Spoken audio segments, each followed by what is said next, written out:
Agora, eu queria, voltando ao tema do Pedro... É bom, viu, Cláudio, você voltar ao tema, porque o doutor Marcelo Rocha já está com a gente aqui. Então, aí a pergunta vale para toda a bancada, incluindo o doutor Marcelo, que é nosso companheiro de trabalho, nosso colunista, que é o seguinte: eu recebi aqui, acabei de receber a mensagem de um empresário importante, empresário de São Paulo, só vou dar o prenome dele, porque eu não estou autorizado a citar o nome completo, o Humberto. Humberto é um empresário, um baita empresário em São Paulo, e ele diz assim, eu leio, ele diz assim, eu leio 2 livros por semana. Se eu for preso, eu tenho crédito? Doutor Marcelo Rocha Monteiro tem mais propriedade do que nós para responder. Ele que é procurador de justiça lá no Rio de Janeiro, professor de Direito da Universidade Estadual do Rio de Janeiro. Doutor Marcelo, seja bem-vindo aqui ao Jornal Gente. Já começou para responder a pergunta do Cláudio Humberto aí. Bom dia, Pedro, Thaís, Cláudio, Sônia, bom dia a todos vocês. Tem crédito, né? Eu estava vendo a matéria sobre a soltura soltura absurda desse traficante colega lá do André, do rap, como é que é o nome dele? Deixa eu olhar aqui. Gordão. O Gordão, né? E aí no final aqui da matéria que eu estou lendo, diz que tem um outro colega dele, que é um tal de Francisco Antônio Cesário da Silva, conhecido como Piauí, né? E que é um dos principais chefes do tráfico da favela de Paraisópolis, na zona sul aí de São Paulo, né? E esse cidadão, o Piauí, chefão do tráfico da Paraisópolis, foi solto após reduzir uma pena de extorsão mediante sequestro. Extorsão mediante sequestro é o que o leigo chama de sequestro, né? É sequestrar uma pessoa para exigir dinheiro, né, da família como preço do resgate. É, na minha opinião, um dos crimes mais hediondos, é um crime hediondo, né, e é um dos crimes mais horríveis que existe, né, porque você deixa, dizem aí os psicólogos, que a pessoa sequestrada fica com sequelas emocionais para o resto da vida, né? Eu tenho amigos que já passaram por essa situação. E ele foi posto em liberdade após reduzir a pena por esse crime horroroso, graças à leitura de livros dentro da prisão. Olha que coisa maravilhosa, né? Então o sujeito chega lá, diz que leu, né? Porque se ele leu ou não leu, a gente não sabe, né? Diz, olha, eu li aqui Moby Dick, eu li O Sítio do Pica-Pau Amarelo, e então eu quero reduzir a minha pena, né? Então, isso é uma loucura, né? Quer dizer, você aplicar esse tipo de benefício, né, para réus de altíssima periculosidade, quer dizer, o sujeito não só é chefe do tráfico, como é sequestrador, né? E está na rua de novo porque lê uns livrinhos, né?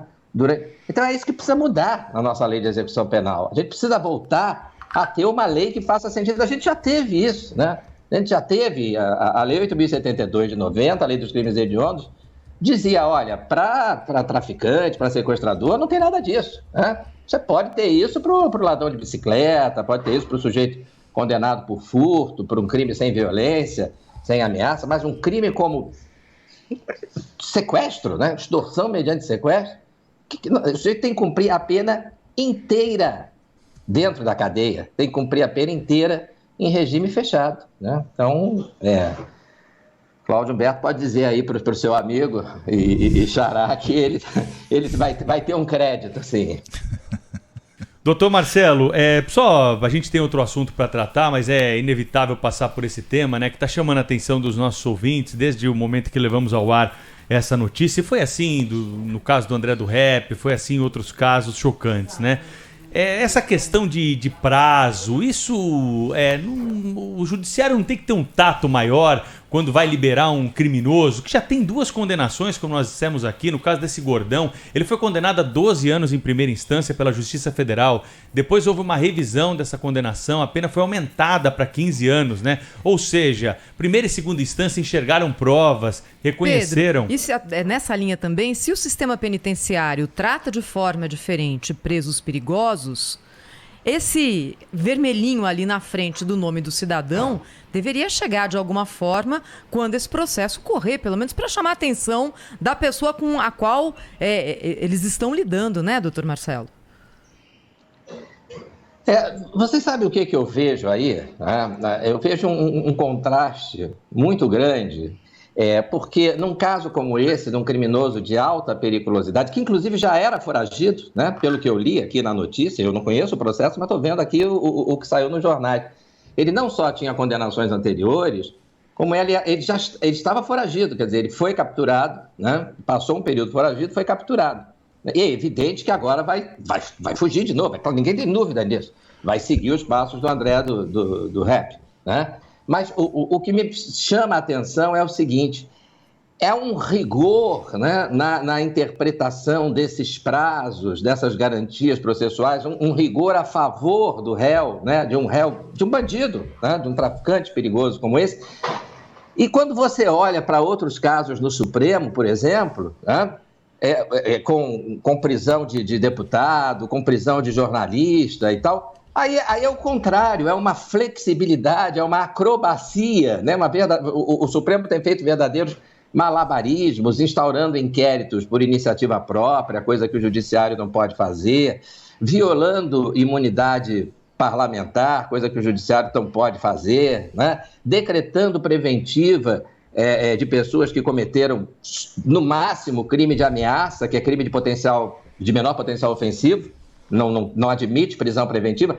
Então, existe todo um malabarismo, né, para flexibilizar as regras contra o réu, nesses casos, né? E num caso como esse, de um traficante de alta periculosidade, existe um rigor, não, aqui o prazo. Eu estava lendo aqui porque a apelação, porque ele foi julgado em segunda instância, né? E o julgamento da apelação foi anulado pelo STJ sob o argumento de que uma prova que o tribunal que julgou a apelação considerou protelatória, uma prova da defesa, né? O tribunal não provou que realmente essa prova era protelatória. Enfim, são detalhes, são filigranas. E aí anula, né, o julgamento. Anula o julgamento. E aí o que ele faz? Ele anula o julgamento e diz, olha, agora para ter um outro julgamento vai demorar muito, ele já está preso há muito tempo, então vamos soltar. Isso não faz sentido, né? Já que é para anular o julgamento, eu não sei que base teve, eu não consegui entender pela leitura da matéria jornalística, que base teve a anulação. Mas nem se lê a sentença, viu, doutor Marcelo? Nem se esforce, porque não tem. Doutor Marcelo, aproveitando aqui o seu comentário, a gente precisa começar a debater agora de uma forma mais firme, né? Não por conta de processos eleitorais, etc. e tal. Combate à criminalidade. Os casos estão cada dia mais escabrosos, assim, são vergonhosos. E como fazer isso, né? Então eu gostaria de saber do senhor, o senhor é a favor da alteração de outras leis, incluindo aquela polêmica da maioridade penal. Gostaria que o senhor falasse sobre isso. Sem dúvida alguma, né? É um espanto que a lei que o Estatuto da Criança e Adolescente, que a Constituição, na verdade, não tenha sido alterada ainda para reduzir a maioridade penal, né? Você tem aí estávamos conversando outro dia, aí, eu, o Pedro e a Thaís, conversando sobre isso, né? Estive aí na semana passada.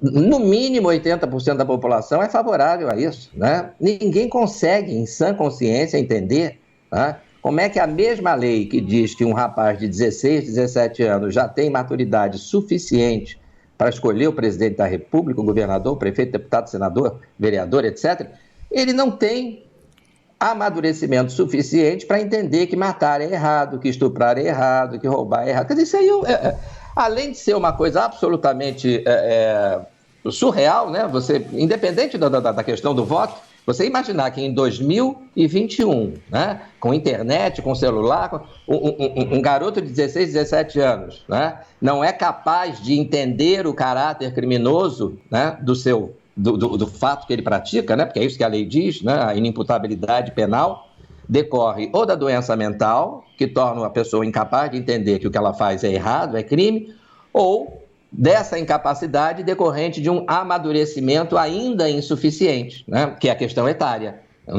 Então, o que a lei está dizendo é que aos 16, 17 anos você ainda não amadureceu o suficiente, né, para entender que matar é crime, para entender que roubar é crime, para entender que estuprar é crime.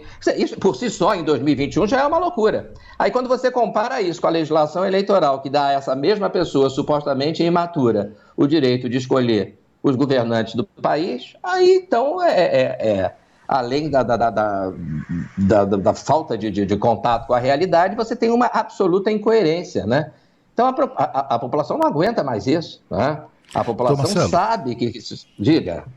Então, Marcelo, essa postura aí a que o senhor se refere sobre a maioridade penal, tanto quanto a decisões absurdas como esta que iniciamos aqui a sua participação hoje, né? A decisão do STJ de soltar bandidos por motivos absolutamente pueris, né? Tem algum viés ideológico? O senhor vê algum viés ideológico nesse tipo de atitude? A gente já entrevistou aqui algumas vezes um colega seu, especialista nessa matéria também, o Bruno Amorim Carpes, autor de livros, um sujeito muito sério mesmo. Excelente, né? Ele já, inclusive, tem até trabalhos publicados a respeito disso, né? Sobre a contaminação ideológica do processo penal, digamos assim. O senhor vê isso em decisões como essa? Porque, assim, eu estou vendo aqui a ficha do ministro relator dessa decisão na 6ª turma do STJ, não é? O ministro Rogério Schietti. E ele tem ali um histórico à esquerda e tal e tal. A gente sabe como é que essa gente se comporta perante determinadas atitudes. O senhor vê algum viés ideológico nessa decisão? Olha, deixa eu aproveitar para dizer que o Bruno Carpes está lançando aí um livro chamado O Mito do Encarceramento em Massa, que é excelente, como tudo que ele escreve, que ele desmonta essa tese de que o Brasil prende demais, né? Com relação ao viés ideológico, quer dizer, nessa decisão específica eu não posso afirmar, mas que existe, não há dúvida, né? Existe uma visão de que o criminoso já é uma vítima da sociedade, né? Que ele é criminoso não porque ele escolheu sequestrar, matar, estuprar ou traficar, mas ele foi levado a isso por ser, né, uma vítima do capitalismo, explorador, opressor, blá, blá, blá, blá, blá. Então, quem tem essa visão já enxerga o criminoso como uma pessoa que já foi punida pela vida, né? Já foi punido pela sociedade. Então, condená-lo a uma pena muito dura, né, seria puni-lo outra vez, né? Então, há quem pregue. Você tem hoje no Brasil, no meu estado, você tem a Frente Estadual pelo Desencarceramento, né? E você tem a Frente Nacional pelo Desencarceramento e a Agenda Nacional pelo Desencarceramento, né? Que prega a soltura de traficantes, por exemplo, né? Defende a soltura de traficantes e defende que não se invista um centavo na construção de novos presídios, né? A mesma turma que reclama da superlotação carcerária, que é um fenômeno real, existe mesmo, né? Um problema de superlotação, e aí você diz, então vamos construir mais vagas, né? Não queremos um centavo gasto em novas vagas, nós queremos que aqueles que estão presos sejam soltos, sejam colocados em liberdade, né? Então, é claro que isso aí você vai olhar para quem faz parte dessas frentes, dessas agendas, são ONGs de esquerda, são políticos de esquerda, são pessoas que têm uma visão ideológica contrária à punição, né? Eles chamam de punitivistas aqueles que defendem, como eu, que a solução para a criminalidade é punir os criminosos, é tirar os criminosos do convívio social, é segregá-los, né? E quando forem perigosos, segregá-los pelo maior tempo possível, né? Foi assim que o mundo inteiro combateu o crime, foi assim que os Estados Unidos reduziram, a partir do início dos anos 90, reduziram drasticamente a criminalidade, primeiro em Nova York e depois no resto do país. Colocando criminosos na cadeia, né? Criminoso na cadeia não assalta você na rua, né? Criminoso na cadeia não coloca a arma na sua cabeça para levar o seu carro quando você está parado no sinal, né? Então, é isso, né? É essa visão, sim, visão ideológica que vem desde os bancos escolares, né? Desde os bancos lá da faculdade, em que o aluno começa a ouvir esse discurso, né? O aluno que vai ser juiz, vai ser promotor, vai ser advogado, vai ser defensor público, sim, começa a ouvir esse discurso. Doutor Marcelo, o nosso assunto dessa semana, que era a decisão do Supremo aí, né, de proibir operações policiais nos morros, vai ter que ficar para a semana que vem. Sei que o senhor guardou informações aí, por favor, deixe as anotações preservadas, porque Tempo no rádio é precioso e a notícia nos atropela às vezes. O senhor já está entendendo como é que funciona. O senhor sabe como é que funciona a nossa rotina, já porque participa do programa aí há muito tempo, para nossa alegria e felicidade. Olha, semana que vem então a gente já está combinado nesse assunto. Claro que se não surgir nenhuma outra decisão, estapafúrdia aí pelo caminho, tá bom? Vai surgir. Sempre, nunca nos surpreende. Um abraço pro senhor, obrigado pela participação aqui no Jornal Gente da Rádio Bandeirantes. Um abraço para todos vocês, até a próxima. Até a próxima, doutor.